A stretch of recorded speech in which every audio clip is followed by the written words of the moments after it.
আমরা অনেকেই সারা জীবন অন্যের জন্য বাঁচি, অন্যকে ভালোবাসি, অন্যকে ভালো রাখার চেষ্টা করি। অন্যের কথা ভেবে নিজের জীবনের অতি মূল্যবান অনেক কিছুই বিনা দ্বিধায় হারাই। তবে তাদের কাছ থেকে আমাদের চাওয়ার কিছুই থাকে না। সর্বোচ্চ তাদের কাছ থেকে আমরা এটুকুই চাই যে তারাও আমাদেরকে ভালোবাসুক।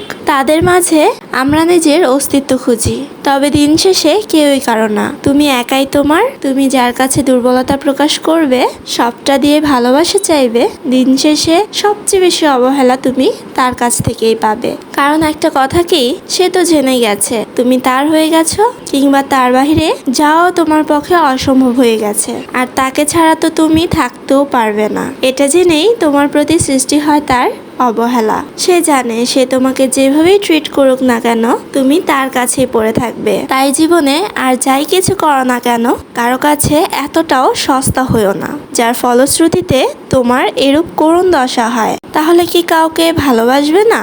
কেন বাসবে না? অবশ্যই বাসবে, তবে নিজের চেয়ে বেশি নয়। আজ অবধি যারাই এই ভুল করেছে তারাই ঠকেছে। অন্যকে ভালোবাসবে, তবে তার আগে নিজেকে ভালোবাসতে শেখো। নিজের আত্মসম্মান বোধ বজায় রাখতে শেখো। কে তোমাকে প্রায়োরিটি দিচ্ছে আর কে দিচ্ছে না সেটা বুঝতে শেখো।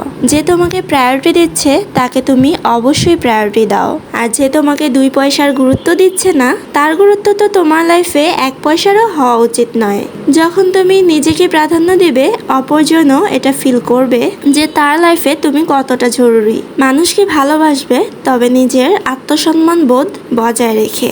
সবশেষে একটা কথাই বলবো, শুধু অন্যের জন্য না বেঁচে নিজের জন্য একটু বাঁচো। শত ব্যস্ততার মাঝেও একটু সময় রাখো শুধুই নিজের জন্য। কোলাহল মুক্ত নির্জনতায় খুঁজে নিও নিজের অস্তিত্ব। নিজে নিজের মতো করে একটু সময় কাটাও। যেটা ভালো লাগে সেটা করো, কিংবা পছন্দের কোনো জায়গায় ঘুরতে যেতে পারো। তুমি নিজেকে ভালোবাসো, নিজেকে উত্তম রূপে উপস্থাপন করো, নিজেকে বেস্ট ট্রিট করো। দেখবে তোমার কাউকে খুঁজতে হবে না, মানুষই তোমাকে খুঁজে নেবে।